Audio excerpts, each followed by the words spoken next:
जैसे दूध से मक्खी बिल्कुल निकाला जाता है, फेंक दिया जाता है, जब किया गया तब उनको तरह तरह का उनको गड़बड़ी नज़र आ रहा है। तो उनसे ये जानना चाहती है बिहार की जनता कि 12, 25, 60 करोड़ रुपया आप खर्चा कहाँ किए। दिल से जानिए, पराया दिल के हाथ। अब आदरणीय तिवारी जी अब उसी दिशा में जा रहे हैं, तो उनको तो आश्रम ही बुझाएगा, दूसरा क्या बुझाएगा।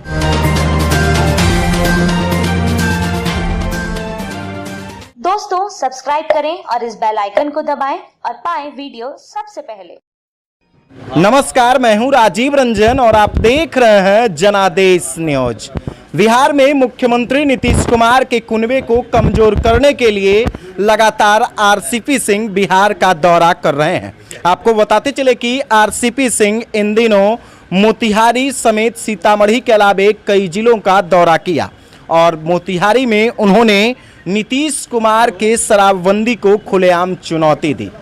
उन्होंने साफ तौर पे कहा कि शराबबंदी से सामाजिक, आर्थिक और कई प्रकार का नुकसान हुआ है। इतना ही नहीं, उन्होंने कहा कि शराबबंदी में गरीब गुरबों को ही जेल भेजा गया है। शराबबंदी को आपके पुराने राष्ट्रीय अध्यक्ष आरसीपी सिंह चुनौती दे रहे हैं। उनका कहना है कि इससे सामाजिक नुकसान हुआ, आर्थिक नुकसान हुआ, यानी कहीं ना कहीं शराबबंदी को वो बिहार के लिए नुकसान बता रहे हैं। हमारे राष्ट्रीय अध्यक्ष नहीं थे, नीतीश कुमार जी के बनाए गए राष्ट्रीय अध्यक्ष थे, मनोनीत राष्ट्रीय अध्यक्ष थे, नीतीश कुमार ने बनाया था। जहाँ तक शराबबंदी कानून को फर्जी बता रहे हैं, शराबबंदी कानून अप्रभावी बता रहे हैं, प्रभावहीन बता रहे हैं, तो जब राष्ट्रीय अध्यक्ष है तो उस समय क्यों बयान उन्होंने नहीं दिया? जब वो केंद्र में मंत्री थे तब क्यों नहीं बयान दिया? जब वो हटाए गए, जब वो बिल्कुल दूध के मक्खी जैसे दूध से मक्खी बिल्कुल निकाला जाता है, फेंक दिया जाता है, जब किया गया तब उनको तरह तरह का उनको गड़बड़ी नज़र आ रहा है। और जब भाजपा के संसर्ग में चले गए, भाजपा के घर में पदार्पण होने वाले हैं, तब उनको गड़बड़ी नज़र आ रही है। और दिल्ली की जो सरकार है, दिल्ली में वो मंत्री रहे, तो सिर्फ ये जानना चाहता है बिहार के लोग और नालंदा के लोग ये जानना चाहता है कि नालंदा में कहाँ पर उन्होंने जिस डिपार्टमेंट के मंत्री बनने का अवसर मिला, कहाँ पर उन्होंने आधारशिला रखा, कहाँ पर कोई फैक्ट्री लगाई, कहाँ पर कोई रोज़गार का सृजन किया, कितने लोगों को काम में लगाया, ये जानना चाहते हैं नालंदा के लोग और बिहार के लोग। और दूसरी बात ये जानना चाहते हैं कि उनको 12 साल राज्यसभा में रहने का अवसर मिला, तो 12 साल में जो रुपया है 12, 25, 60 करोड़ रुपया, हर साल 5 करोड़ रुपया जो डेवलपमेंट फंड मिलता है, वो पैसा उन्होंने कहाँ कहाँ दिया, किन गरीबों के टोलों में, किन गरीबों के मोहल्ले में, किस गांव में उन्होंने निर्माण काम कराया। इसीलिए तो उन्होंने गरीबों के लिए आवाज़ उठाई है कि शराबबंदी से कहीं ना कहीं गरीब प्रभावित हो रहे हैं, गरीब ही जेल जा रहा है शराबबंदी में। तो ये बात हम उस पर आते हैं, तो उनसे ये जानना चाहती है बिहार की जनता कि 12, 25, 60 करोड़ रुपया आप खर्चा कहाँ किए, किस बूथ पर किया आपने, जहाँ आपने बूथ पर हर बूथों पर आपने लोगों को तैनात किया। कहते हैं कि हमको बूथ स्तर तक पार्टी को पहुंचाया, तो किस बूथ के स्तर के कार्यकर्ता को आपने उसके बूथ के डेवलपमेंट के लिए, उस मोहल्ले के डेवलपमेंट के लिए आपने खर्चा किया।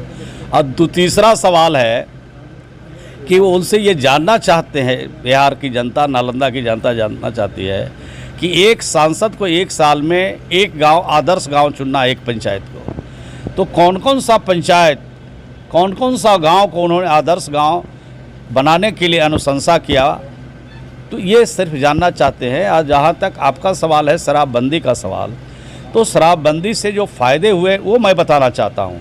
घाटा क्या हो रहा है वो तो सब लोग जानते हैं कि शराब पीने से बीमार पड़ते हैं, शराब पीने से किडनी डैमेज होती है, शराब पीने से अनेक प्रकार की बीमारियाँ पैदा होती है, शराब पीने से उनके घर में जो बच्चे हैं, उनके जो परिवार है, वो प्रताड़ना के शिकार होते हैं, महिला उत्पीड़न बढ़ता है। ये शराब पीने से जो नुकसान होता है, शराब जो बंद हुआ है नीतीश कुमार जी के शासन में, उसमें दूध पीने वाले की संख्या बिहार में बढ़ी है। एग्जैक्ट आंकड़े तो अभी के नहीं है, पिछले साल कई सालों के आंकड़े हैं। जब शुरू हुआ था उस समय रोड एक्सीडेंट की घटनाओं में कमी आई है, महिला हिंसा में, घरेलू जो हिंसा होती थी उसमें कमी आई है, रेडीमेड कपड़े की बिक्री बढ़ी है, सिलाई मशीन की बिक्री बढ़ी है, मिठाई खाने वाले की बिहार में बिक्री बढ़ी है। तो आप सोच सकते हैं कि क्या क्या फ़ायदा हुआ, वो मैं बताया। मिठाई की जहाँ तक बात की है तो उन्होंने ये भी कहा कि 17 साल में, पिछले 17 साल में, यानी बिहार के मुख्यमंत्री नीतीश कुमार जी हैं, लेकिन 17 साल में एक भी 5 स्टार होटल उन्हें नहीं मिला है। 5 स्टार होटल का सवाल कहाँ है? अभी तो जितने हमारे पर्यटक स्थल हैं सबको हम लोगों ने विकसित किया। जो विरासत में जो चीज़ें हमको बिहार में मिली थी उसको सबको हम लोगों ने डेवलप किया। और आज बिहार आने वाला पूरी दुनिया में सबसे ज़्यादा अगर कहीं टूरिस्ट आ रहा है तो उसका नाम है बोधगया, उसका नाम है राजगीर, उसका नाम है वैशाली। और गोवा से भी ज़्यादा टूरिस्ट आज बिहार में आ रहे हैं। और उसके कारण है कि यहाँ पर सड़कें अच्छी बनी है, यहाँ पर बिजली की व्यवस्था ठीक हुई है, यहाँ विधि व्यवस्था भी ठीक ठाक हुए हैं। और ये बाहर के लोग एंजॉय करने के लिए बड़े तादाद में आते हैं, गोवा से भी ज़्यादा पर्यटक आते हैं।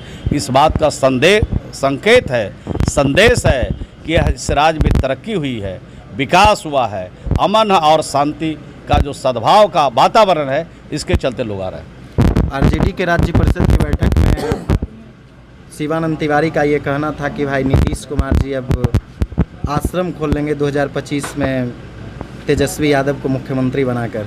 इस बात में कितना दम है? अपने दिल से जानिए, पराया दिल के हाथ। अब आदरणीय तिवारी जी अब उसी दिशा में जा रहे हैं तो उनको तो आश्रम ही बुझाएगा, दूसरा क्या बुझाएगा।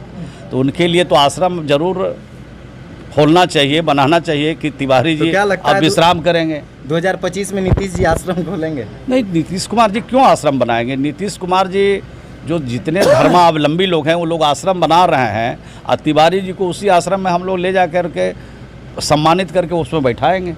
तो ये हमारे साथ बिहार सरकार के ग्रामीण विकास मंत्री श्रवण कुमार थे, जिनका साफ तौर पे कहना है कि शिवानंद तिवारी से आश्रम बना दिया जाएगा और उसी में ले जाकर बिठा दिया जाएगा।